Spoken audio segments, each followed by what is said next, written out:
आता आपल्या आवडत्या मालिकेचे संपूर्ण भाग मालिका प्रसारित झाल्यानंतर लगेचच पाहू शकता फक्त सन नेक्स्ट वर. भारतातील प्रेक्षकांसाठी मोफत सेवा. दिनेश कसा आहे? मस्त. ये स्वानंदी, हा दिनेश. हाय.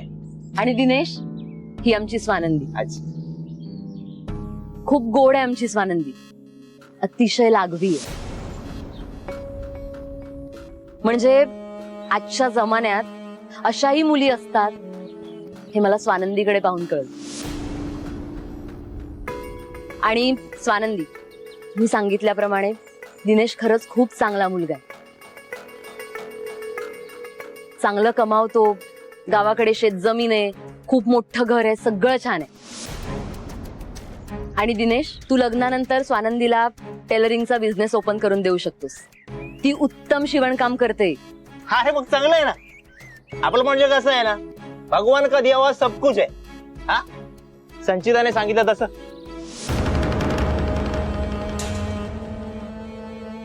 आय मीन संचिता म्हणते तसं. माझं स्पष्ट मत आहे, घर सांभाळायला चांगली खमकी मुलगीच पाहिजे.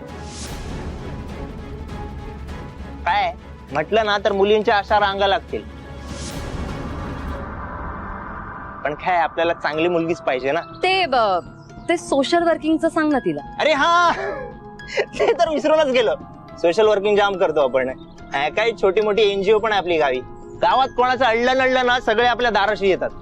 आणि हो, ते महिला विकास महिला विकास पण खूप करतो आपण. दर राखी पौर्णिमेला ही लाईन लागली असते घराबाहेर आपल्या. दिनेश, आता आपण लग्नाबद्दल बोलतोय ना. हो, लग्नासाठी तुमच्यासारखीच मुलगी पाहिजे आपल्याला.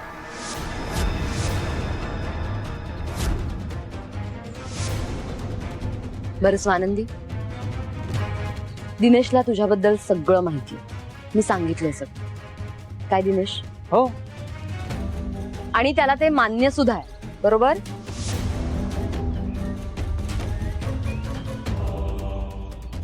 मग आता हे फिक्स समजायचं ना? हो, मला काहीच प्रॉब्लेम नाही. Good, congratulation. Thank you Swanandi, congratulation. आता पटकन पुढची बोलणी करूया. आणि मी तर म्हणते दिनेशच्या गावी जाऊनच लग्न करूया. स्वानंदी, तुझ्या या एका डिसिजनमुळे तुझं सगळं लाईफ चेंज होणार आहे. काय झालं?